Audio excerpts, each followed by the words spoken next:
नमस्कार दोस्तों, मैं विशाल ठाकरे आपका अपने इस परिवार में स्वागत करता हूं और उम्मीद करता हूं कि आप सब लोग स्वस्थ होंगे, सुरक्षित होंगे। दोस्तों, कहानी शुरू करें उससे पहले अगर आप अपने इस परिवार में नए हैं या अभी तक अपने चैनल को सब्सक्राइब नहीं किया है तो सबसे पहले मेरी रिक्वेस्ट है कि आप चैनल को सब्सक्राइब कर लें और बेल आइकन प्रेस करना ना भूले आगे आने वाली वीडियो की नोटिफिकेशन के लिए। साथ ही साथ दोस्तों, कहानी में लास्ट तक बने रहे और कहानी के बारे में आपकी क्या राय है कमेंट करके जरूर बताएं। इसके साथ ही चैनल पर एक नया कंटेंट शुरू कर रहा हूं, इसमें आपके जो भी कमेंट होंगे उनका जवाब वीडियो के लास्ट में जरूर दिया जाएगा, तो दोस्तों कमेंट जरूर करें। क्योंकि मेरा अभी यह चैनल नया है इसलिए मुझे आपके सहयोग की बहुत ज्यादा जरूरत है, कृपया अपना सहयोग बनाए रखें। तो चलिए दोस्तों, अब आपका समय नहीं लेते और जानते हैं आज की क्राइम की कहानी। एक बच्चे की मां ज्योति अपने ममेरे देवर सुरेंद्र के साथ खूब गुलछर्रे उड़ा रही थी। 1-1.5 साल से उनके बीच यह संबंध बिना किसी रुकावट के चल रहे थे। फिर अचानक ऐसा क्या हो गया कि ज्योति को अपने पति महावीर शरण कौरव की हत्या कराने के लिए मजबूर होना पड़ा। सुरेंद्र के आगोश में समाई ज्योति को जब संतुष्टि मिल गई तो वह अलग होते हुए बोली, हम ऐसे कब तक यूं ही मिलते रहेंगे? आज भी तुम्हारे भैया ने मुझसे मारपीट की, मैं कब तक उस गंजेड़ी के हाथों पिटती रहूंगी? बात अब बर्दाश्त से बाहर होती जा रही है। पलंग पर लेटे हुए सुरेंद्र ने ज्योति को फिर से अपनी बाहों में खींचते हुए कहा, मेरी जान, तुम चिंता क्यों करती हो? महावीर भैया तो बेवकूफ है, वह सारी सच्चाई जानता है, फिर भी तुम पर अत्याचार करता है। अब वह अगर ज्यादा परेशान करे तो उसे पलटकर जवाब देना। ये बात तो ठीक है, लेकिन अगर तुम हमेशा के लिए मुझे अपनी बनाकर रखना चाहते हो तो इस गंजेड़ी आदमी को मेरी जिंदगी से दूर कर दो, ज्योति ने सुरेंद्र की बाहों में कसमसाते हुए कहा। सुरेंद्र ने ज्योति का मन टटोलते हुए पूछा, तुम चाहो तो मैं तुम्हें उससे तलाक दिलवा सकता हूं। इस पर ज्योति बोली, वो इस जन्म में मुझे तलाक नहीं देगा। मेरी मानो तो उसे इस दुनिया से विदा कर दो, इस काम में मैं तुम्हारा पूरा साथ दूंगी। ज्योति की बात सुनकर सुरेंद्र की आंखों में चमक आ गई, फिर भी उसने नाराजगी जताते हुए कहा कि ज्योति, तुमने तो बहुत दूर की बात सोच ली। महावीर को मरवा कर खुद भी जेल जाओगी और मुझे भी जेल भिजवा दोगी। ज्योति ने सुरेंद्र के चेहरे को हाथ से अपनी ओर करते हुए कहा, तुम भी क्या बकवास करते हो? मेरी बनाई योजना से उसका टेंटुआ दबाओगे तो तुम्हें कुछ नहीं होगा। अगर इस गंजेड़ी पति से जल्द छुटकारा नहीं मिला तो मैं खुदकुशी कर लूंगी। ज्योति के मुंह से खुदकुशी की बात सुनकर सुरेंद्र की आंखों में खून उतर आया। वह तैश में आकर बोला, मैं तुम्हें खुदकुशी करने की नौबत नहीं आने दूंगा। जल्दी ही महावीर का टेंटुआ दबाकर उसका काम तमाम कर दूंगा।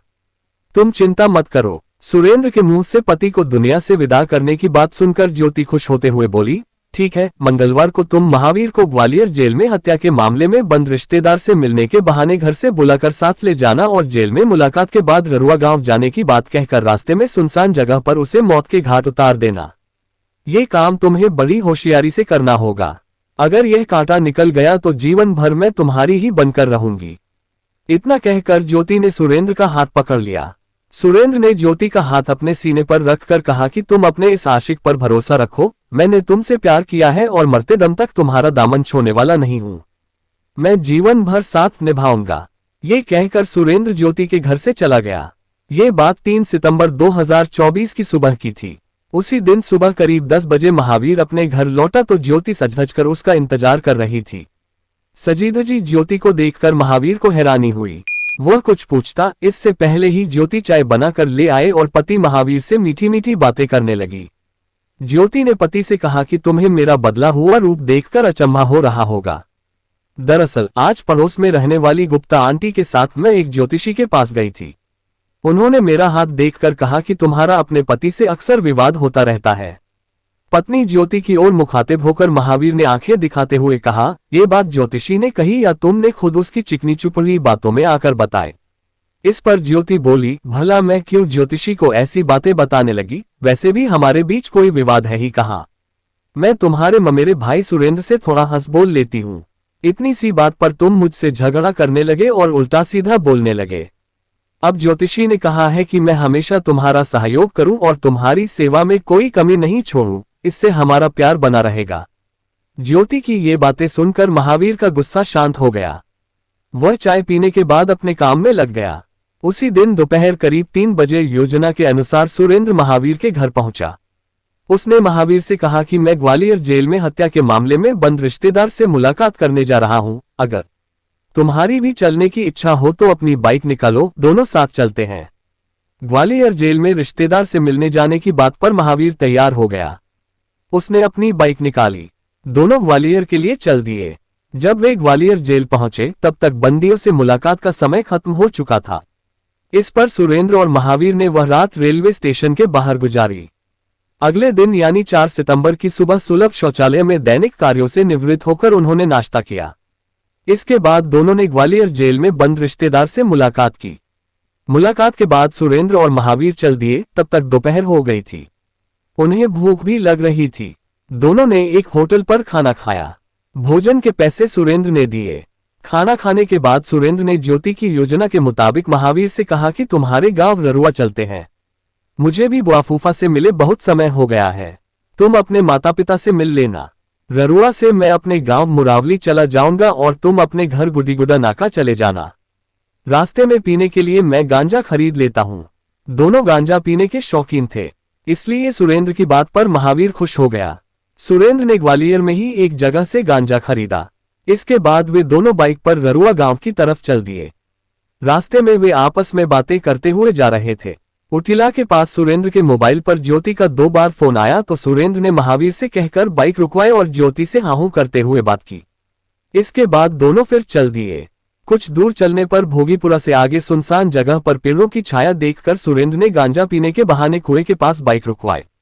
महावीर और सुरेंद्र वहां मंदिर के बाहर बने चबूतरे पर बैठ गए। वे गांजा पीने लगे। इस बीच महावीर ने सुरेंद्र से पूछा कि ज्योति का फोन तेरे मोबाइल पर क्यों आ रहा है। इसी बात पर दोनों में विवाद होने लगा। विवाद के बीच सुरेंद्र ने महावीर के सिर पर बड़े से पत्थर से वार कर दिया। महावीर के सिर पर गहरी चोट लगी और तेजी से खून बहने लगा। महावीर वहीं लुढ़क गया। कुछ ही देर में उसकी मौत हो गई। सुरेंद्र को जब ये पूरा विश्वास हो गया कि महावीर मर चुका है तो वह नफरत से उस पर थूकता हुआ बोला, मर गया कमीना, मेरे और ज्योति के बीच का कांटा हमेशा के लिए निकल गया। इसके बाद सुरेंद्र ने खुद को संभाला और महावीर की लाश चबूतरे से घसीटकर वहां पास ही बने कुएं में डाल दी।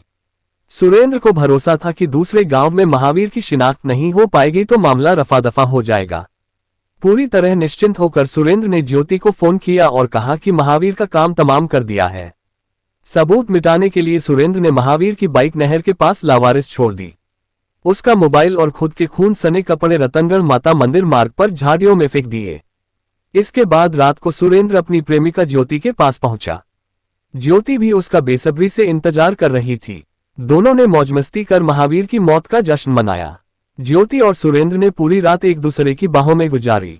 सुबह होने पर ज्योति के कहने पर सुरेंद्र अयोध्या घूमने चला गया।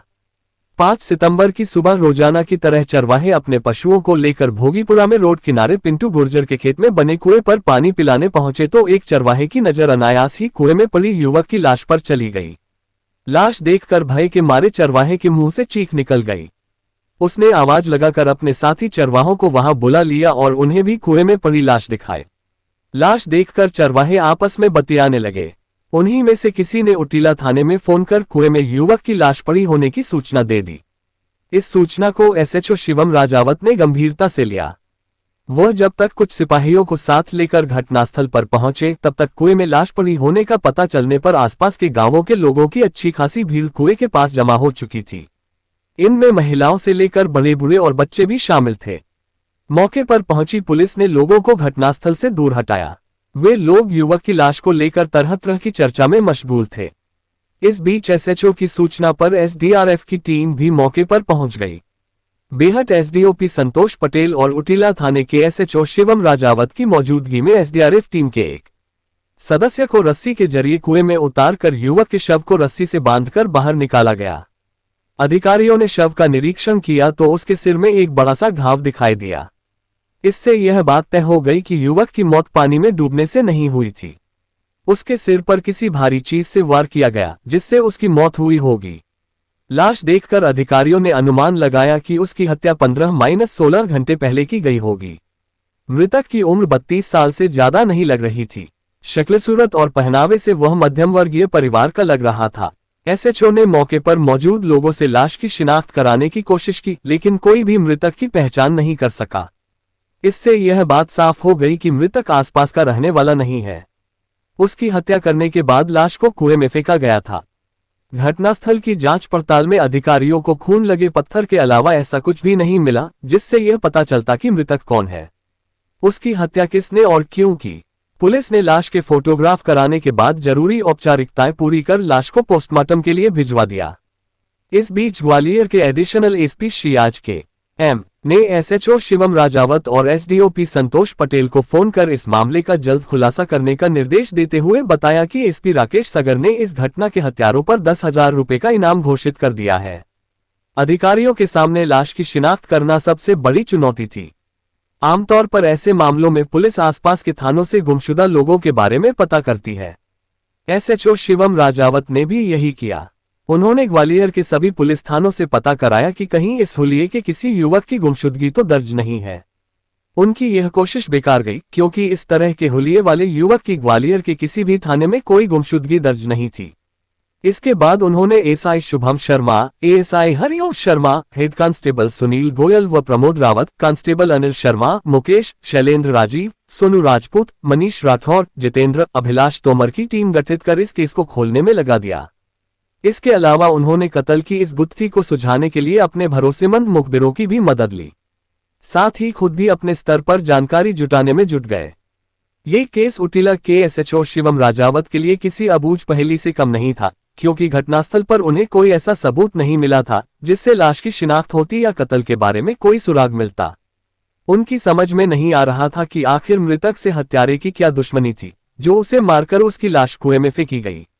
इसी केस पर सोच विचार के दौरान 6 सितंबर की सुबह उनके दिमाग में ई रक्षा ऐप का ख्याल आया। एसएचओ ने ई रक्षा ऐप पर गुम व्यक्तियों के बारे में जानकारी जुटाई तो उन्हें सफलता मिल गई। कुएं से मिली लाश के हुलिये के आधार पर मृतक की शिनाख्त महावीर शरण कौरव निवासी गांव ररुआ आलमपुर बिंडहाल निवास गुल्लीगुडा नाका ग्वालियर के रूप में हो गई।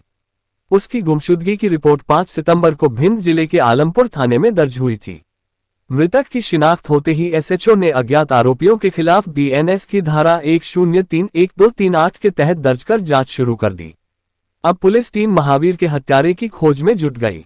एसएचओ शिवम राजावत ने इस मामले की तफ्तीश की शुरुआत भोगीपुरा में तिराहे पर लगे सीसीटीवी फुटेज खंगालने से की। उन्होंने सीसीटीवी से मिले फुटेज महावीर के जान पहचान वालों और रिश्तेदारों को दिखाए और उनसे पूछताछ की।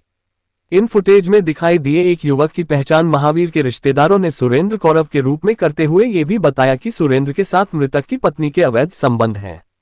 अवैध संबंधों की बात सामने आने पर मामले की तह तक जाने के लिए पुलिस ने महावीर की पत्नी ज्योति और सुरेंद्र कौरव निवासी मुरावली को संदेह के घेरे में लेते हुए हिरासत में ले लिया। उन्होंने सबसे पहले ज्योति से पूछताछ की, लेकिन उसने महावीर की हत्या और सुरेंद्र से अवैध संबंधों के बारे में कुछ भी नहीं बताया।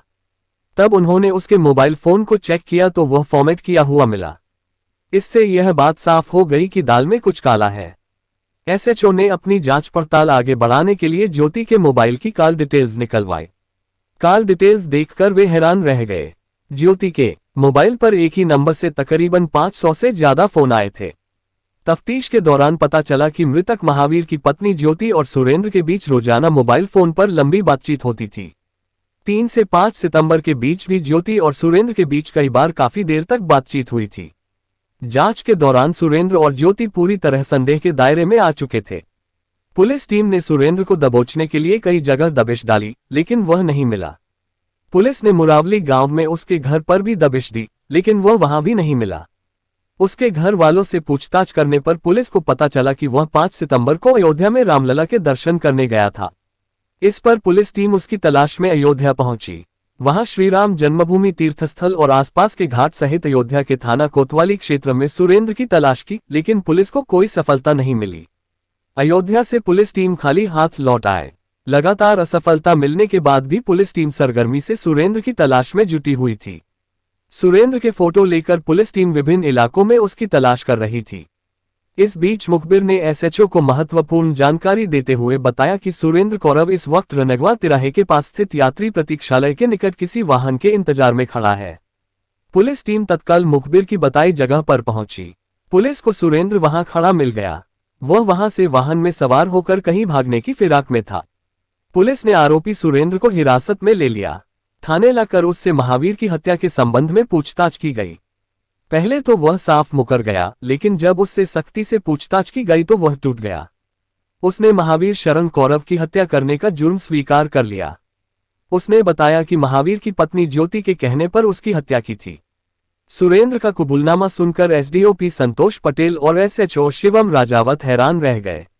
देखने में भोली भली लगने वाली ज्योति नागिन से भी ज्यादा खतरनाक निकली, जिसने इश्क के नशे में चूर होकर अपने ही पति को डस लिया।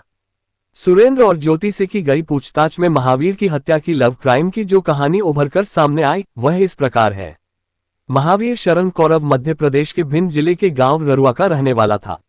उसके पिता महेंद्र कौरव गांव में रहकर खेती किसानी कर अपने परिवार का भरण पोषण करते थे। महेंद्र का बड़ा बेटा महावीर शादी के बाद अपने हिस्से में मिली 12 बीघा जमीन बंटाई पर देकर पत्नी ज्योति और 3 साल के बेटे के साथ ग्वालियर के गुडीगुडा नाका क्षेत्र में किराए पर कमरा लेकर रहने लगा था। महावीर और सुरेंद्र आपस में रिश्तेदार थे। इस वजह से सुरेंद्र अक्सर महावीर के घर आता जाता रहता था। जब कभी सुरेंद्र फुर्सत में होता तो सुबह से ही महावीर के घर पर गांजा लेकर पहुंच जाता था। फिर सुरेंद्र और महावीर पूरे दिन चिलम में गांजा भरकर पीते थे। रात होने पर महावीर के घर से खाना खाकर सुरेंद्र अपने घर चला जाता था। इसी दौरान ज्योति की सुरेंद्र से आंखें चार हो गईं। सुरेंद्र जब भी खूबसूरत ज्योति को देखता तो उसके दिल में हलचल मच जाती थी। सुरेंद्र पर दिल आया तो ज्योति ने उस पर डोरे डालने शुरू कर दिए। ज्योति का पति महावीर अनपढ़ और भोला भाला था। उसे मोबाइल पर इंस्टाग्राम भी चलाना नहीं आता था, जबकि 10वीं फेल ज्योति इंस्टाग्राम की शौकीन थी। महावीर का ममेरा भाई सुरेंद्र भले ही अनपढ़ था, लेकिन उसे इंस्टाग्राम चलाना आता था। इसलिए भी ज्योति सुरेंद्र को पसंद करने लगी थी। ज्योति के जेहन में क्या है, ये बात सुरेंद्र की समझ में जल्दी ही आ गई। ज्योति की निगाहों में जो प्यास झलकती थी उसे सुरेंद्र ने भांप लिया था। इसके बाद तो ज्योति उसे हूर की परी नजर आने लगी। वह ज्योति की खूबसूरती पर फिदा होकर उसके मोहपाश में बंधता चला गया। कोई 1.5 साल पहले महावीर 2-4 दिन के लिए अपने गांव ररुआ गया हुआ था। सुरेंद्र को जब इस बात का पता चला तो पूरे दिन उसका मन किसी काम में नहीं लगा। वह ज्योति के बारे में ही सोचता रहा। दिन ढलने के बाद सुरेंद्र महावीर के घर पहुंचा तो ज्योति सजे संवर कर दरवाजे पर खड़ी मिली। उसे देखकर सुरेंद्र का दिल बेकाबू हो गया। सुरेंद्र बिना किसी हिचकिचाहट के घर के अंदर चला गया। सुरेंद्र को घर आया देखकर ज्योति ने अपनी मुस्कुराहट छिपा ली और भोलेपन से कहा, तुम्हारे भैया तो गांव गए हुए हैं भौजी, ये बात तो हमें पता है, इसीलिए तो आए हैं। सुरेंद्र ने हंसकर जवाब दिया। सुरेंद्र की बात सुनकर ज्योति बोली, भैया आज आपके पास कोई काम नहीं था क्या? भौजी काम तो था, लेकिन काम करने में हमारा मन बिल्कुल भी नहीं लगा। सुरेंद्र ने कहा, आखिर ऐसी क्या बात थी? ज्योति ने फिर पूछा। सच बताऊं भौजी, तुम्हारी खूबसूरती ने मुझे बेचैन करके रख दिया है। सुरेंद्र बोला। अरे ऐसी खूबसूरती किस काम की जिसकी कोई कद्र न हो? ज्योति ने बिना किसी लागल पेट के लंबी सांस लेकर कहा। महावीर भैया आपकी जरा भी कद्र नहीं करते क्या भौजी? सुरेंद्र ने ज्योति के मन को टटोलते हुए कहा। जानबूझकर अनजान मत बनो सुरेंद्र, तुम अच्छी तरह जानते हो कि तुम्हारे भैया को गांजा पीने पिलाने से ही फुर्सत नहीं मिलती है। ऐसी स्थिति में मेरी रातें कैसे गुजरती हैं यह मैं ही जानती हूँ। ज्योति रुआसी होकर बोली, भौजी जो हाल तुम्हारा है वही मेरा भी है। कैंसर से पत्नी की मौत के बाद उसकी याद में रात भर करवट बदलता रहता हूँ। यदि दिल से तुम मेरा साथ देने को तैयार हो तो हम दोनों को इस समस्या से छुटकारा मिल सकता है। सुरेंद्र ने यह बात कहकर ज्योति को अपनी बाहों में भर लिया। ज्योति तो यही चाहती थी, लेकिन उसने दिखावे के तौर पर आंखें तरेरते हुए कहा, सुरेंद्र भैया यह क्या कर रहे हो? छोड़ो मुझे। इन बातों का पता घर और मोहल्ले वालों को चल गया तो मैं बदनाम हो जाऊंगी और कहीं भी मुंह दिखाने लायक नहीं रहूंगी। नहीं भौजी, अब ये संभव नहीं है। कोई सिरफिरा ही होगा जो रूपयौवन के इस प्याले के इतने करीब पहुंचकर अपने कदम पीछे खींचेगा। ये कहकर सुरेंद्र ने ज्योति पर अपनी बाहों का कसाव बढ़ा दिया। दिखावे के लिए ज्योति न करती रही, जबकि वह खुद कामोत्तेजना के चलते सुरेंद्र से लिपटी जा रही थी। सुरेंद्र कोई बच्चा नहीं था जो ज्योति की इच्छा को समझ नहीं पाता। कुछ ही देर में दोनों ने मर्यादा भंग कर दी। एक बार झिझक मिटी तो सिलसिला शुरू हो गया। दोनों को जब भी मौका मिलता वे उसका फायदा उठाते। ज्योति और सुरेंद्र अब खुश रहने लगे थे क्योंकि दोनों की शारीरिक भूख मिटने लगी थी। पुरानी कहावत है, इश्क और मुश्क छिपाए नहीं छिपते। ऐसा ही ज्योति और सुरेंद्र के संबंधों में भी हुआ। उनके नाजायज संबंधों को लेकर अड़ोस पड़ोस में बातें होने लगी। कुछ दिनों में इसकी भनक महावीर को भी लग गई। पहले तो उसने समाज की ऊंच नीच बताकर ज्योति को समझाया, लेकिन कोई असर न होता देखकर उसने ज्योति पर सख्ती करनी शुरू कर दी। ज्योति पर पति की सख्ती का कोई असर नहीं हुआ क्योंकि पिछले 1.5 साल में वह सुरेंद्र के प्यार में आकंठ डूब चुकी थी। पति की सख्ती से ज्योति और सुरेंद्र को एक दूसरे से मिलने का मौका नहीं मिल रहा था। ज्योति से न मिल पाने पर सुरेंद्र की तड़प भी बढ़ती जा रही थी। दोनों के लिए यह बर्दाश्त से बाहर की बात हो गई थी। आखिर एक दिन पति की गैरमौजूदगी में ज्योति ने सुरेंद्र को बुलाकर सारी बातें बताईं। फिर दोनों ने मिलकर महावीर को ठिकाने लगाने की योजना बनाई। अपनी योजना पर सुरेंद्र और ज्योति यह सोचकर खुश थे कि पुलिस उन तक कभी नहीं पहुंच पाएगी और वे महावीर की गांव वाली 12 बीघा जमीन बेचकर आराम से शहर में रहेंगे। लेकिन कानून के लंबे हाथों ने उनके मंसूबों पर पानी फेर दिया। दोनों जेल की सलाखों के पीछे पहुंच गए। मृतक महावीर का मासूम बेटा अपने बाबा महेंद्र कौरव के पास पैतृक गांव ररुआ आ गया और दादा दादी के साथ रह रहा था। दोस्तों, कहानी को लास्ट तक सुनने के लिए आपका तहे दिल से धन्यवाद। उम्मीद है कि कहानी में कुछ भी ऐसा नहीं होगा जो आपको अटपटा लगा हो। कहानी के बारे में आपकी क्या राय है कमेंट करके जरूर बताएं क्योंकि आपके कमेंट्स मेरे लिए बहुत मायने रखते हैं। तो चलिए दोस्तों, मिलते हैं फिर कल एक नई क्राइम की सच्ची कहानी के साथ। तब तक के लिए अपना ख्याल रखें। जय हिंद दोस्तों, जय भारत।